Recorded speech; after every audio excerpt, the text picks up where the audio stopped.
Hello everyone, welcome back on my channel Mathematics with Danish. This is the video of straight lines, and in this video we will study about how to find out the angle between the two non-vertical lines and non-parallel lines. ठीक है कि आप किस वे में दो non-vertical lines में या फिर non-perpendicular lines के बीच में एंगल जो होता है उसको किस वे में फाइंड आउट करोगे, उसका हम फार्मूला और उसको डिराइव करेंगे इस video. Okay everyone, so let's start this video.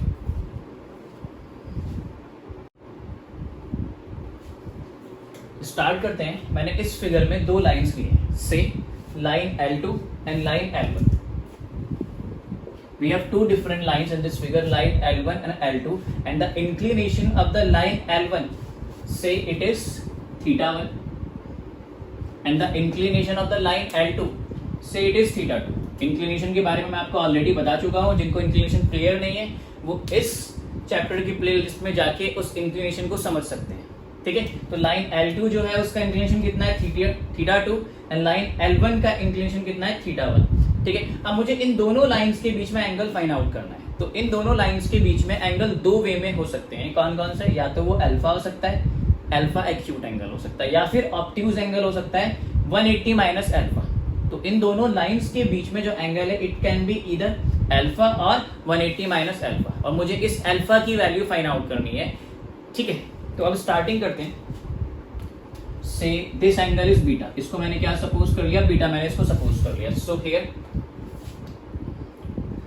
Line L1 का इंक्लिनेशन कितना है, θ1. तो लाइन L1 का स्लोप कितना हो जाएगा? अगर लाइन L1 का इंक्लिनेशन θ1 है तो लाइन L1 का स्लोप हो जाएगा वो कितना हो जाएगा, m1 is equal to tan θ1. इसको मैंने फर्स्ट सपोज कर लिया. सिमिलरली जो लाइन L2 है उसका इंक्लिनेशन कितना है, θ2.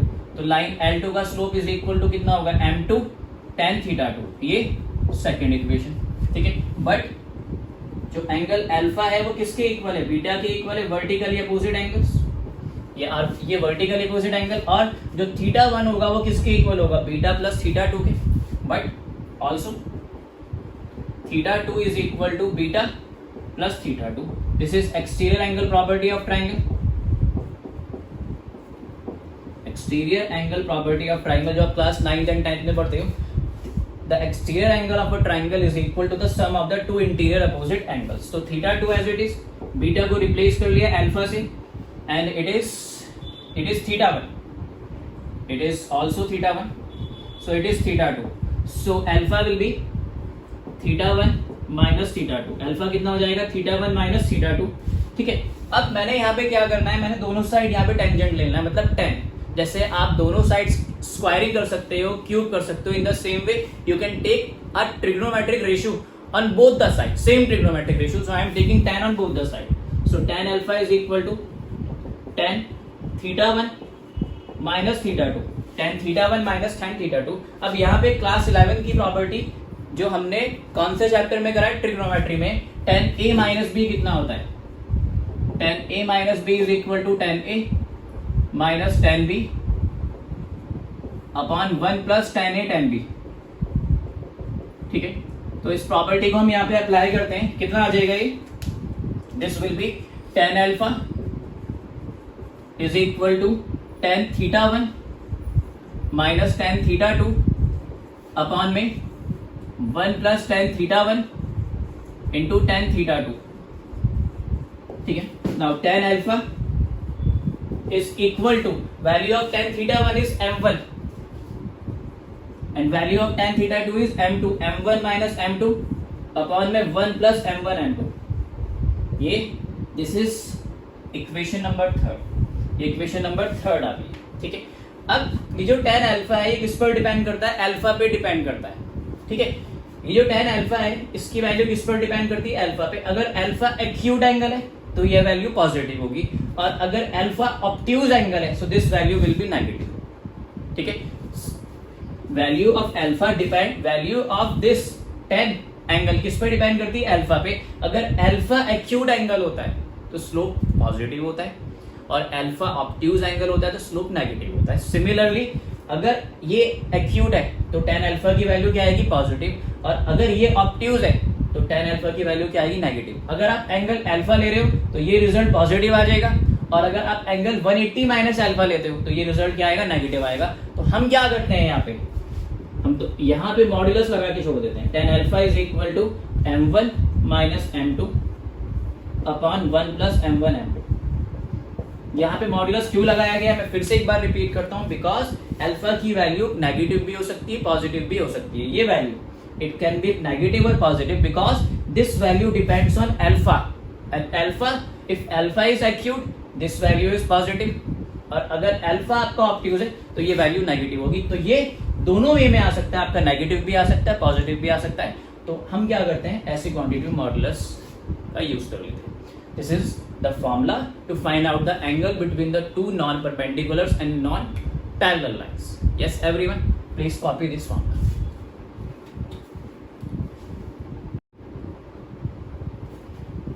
आइए क्वेश्चन स्टार्ट करते हैं इसी फॉर्मूले पे। Find the angle between the two lines whose slopes are 1/2 and 1/3। आपको एंगल फाइंड आउट करना है दो लाइंस के बीच में जिनका स्लोप कितना दिया गया है 1/2 एंड 1/3। तो स्लोप मैंने क्या कंसीडर कर लिया, m1 is equal to 1/2 and m2 is equal to कितना 3, और मैंने थीटा सपोज कर लिया, let theta be the angle, let theta be the angle, then by the formula tan theta और tan अल्फा, अल्फा सपोज कर लो, tan alpha is equal to modulus of m1 minus m2 upon 1 plus m1 m2। So m1 is 1/2 minus 3 upon 1 plus 1/2 into 3 of whole modulus. Yes, take the LCM, 1 minus 6/2 upon 2, 1s are 2 plus 3/2, 2 to 2 cancel, 1 minus 6 is minus 5/5, ठीक है। tan alpha is equal to कितना, -1, modulus of -1, और modulus ने इस negative quantity को किसमें convert कर दिया, पॉजिटिव क्वांटिटी में। tan alpha is equal to 1, तो alpha will be tan alpha is equal to 1 is tan π/4 और tan 45 डिग्री, तो अल्फा इज इक्वल टू कितना, π/4 और 45 degree. So which option is the correct answer, option number C is the correct answer. इस way में आप questions में इस फॉर्मूले का यूज करके एमसीक्यू सॉल्व कर सकते हो। Please make a note.